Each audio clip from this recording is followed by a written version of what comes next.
Coach,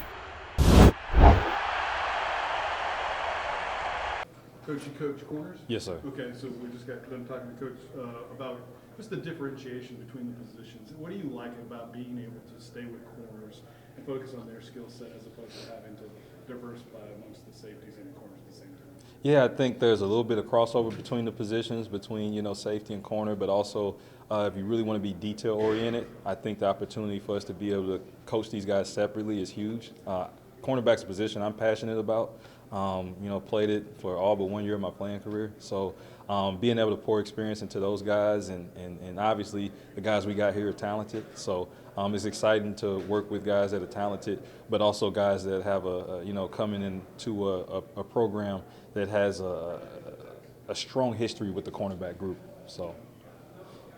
I asked about the DBU thing. What are your thoughts on that? With DBU, I think we must always be respectful of the guys that come through.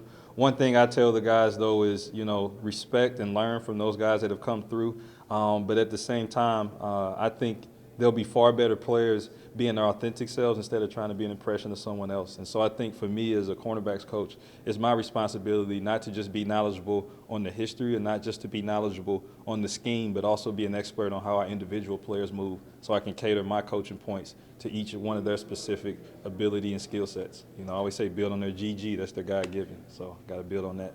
Will spring kind of be challenging because the numbers may be a little low there, are they?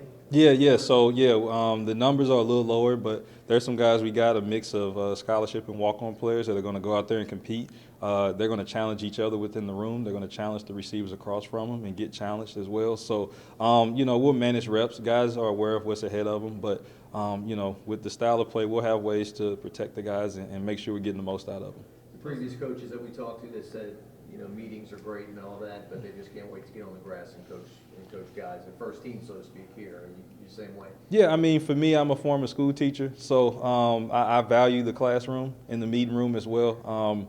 One thing that's big as a teacher, is there's all these different, we spend a lot of focus on the material, right? And as far as the material that's being processed, but the one thing we don't emphasize enough is the mind. That's where all the information is being processed. So I see the classroom and the meeting room as my opportunity to see how my guys best process information. So then when we take it to the field, I'm hitting all the different learning types. Tell us about your personal story. Kind of take us through your journey to get to LSU. What brought you here? So I'm St. Louis, Missouri. Always proud to say that. Played my college ball at Mizzou, graduate transfer to Memphis.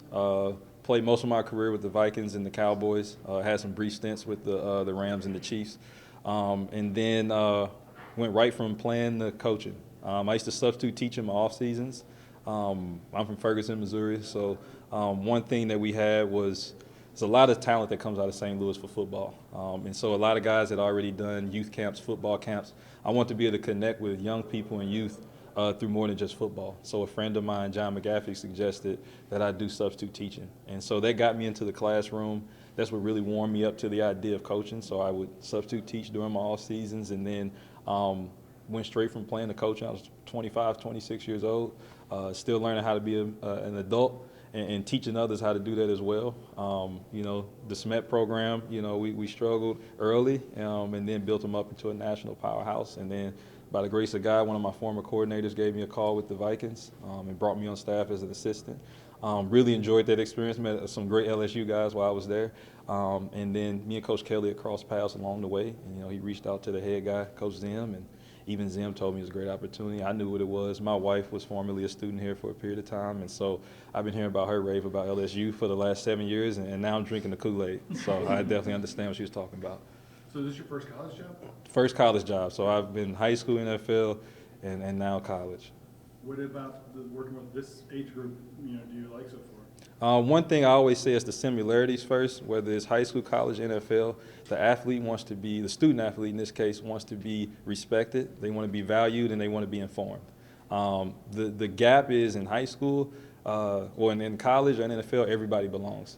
In high school, you got to take a guy, you might have to take a 4'8", a 5'8" corner that runs a 4'8" and get him to match up with a 5-star. But in the college aspect, there's a vetting process before you get here. So everybody belongs. So everybody's capable of performing. It's just my job to squeeze every ounce of ability out of them. The biggest transition from NFL to college is the academic aspect, but that's something I appreciate.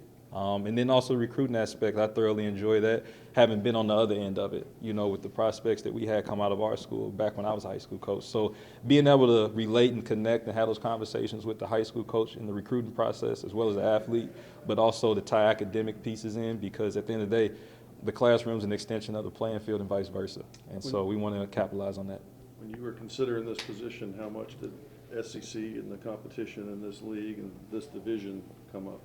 I mean, that was a huge factor. I think, you know, that environment can pull the best out of you. And so for me, it's not just the opportunity to develop people. Like me and Coach Kelly have a great alignment when it comes to developing the total person, but also the opportunity to do it with the highest standards and with some of the best resources. And so, you know, being from St. Louis, it's kind of a French Quarter in its own right. It has some of the Louisiana ties to it. And so I'm aware of the passion that comes with this fan base. So, I mean, you know, the biggest tie here was doing these things at a championship level, but also doing it within one of the most passionate communities. How would you describe Coach Kelly's organizational skills? It seems like he's just kind of a calm, steady leader. How would you describe his vision and what he wants to do here? Yeah, I would definitely say it's almost a calming effect. You can tell there's urgency at the end of his words and how he moves. There's a high level of orderliness and discipline with it, but also there's a sense of peace as he moves, because this isn't his first time doing it. And that tends to rub off on those around him on the staff, to have been around the guy as experienced as he is, that's done it in his own right. You know, at times these things aren't for the faint of heart, and for him, this is something that he's very comfortable with. How old are you? 32. So 6 years. Yeah, so 6 years ago, I was, the hammies can't do it no more though, the hamstrings ain't got it no more.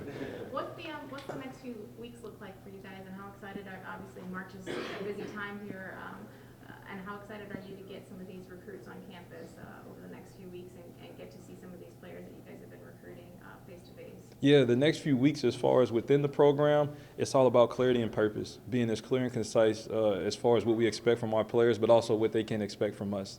That's a mutual relationship there. As far as the recruiting aspect, just really letting them know, the prospects and their coaches and families know what we stand for, what we're about, the type of development they're going to get.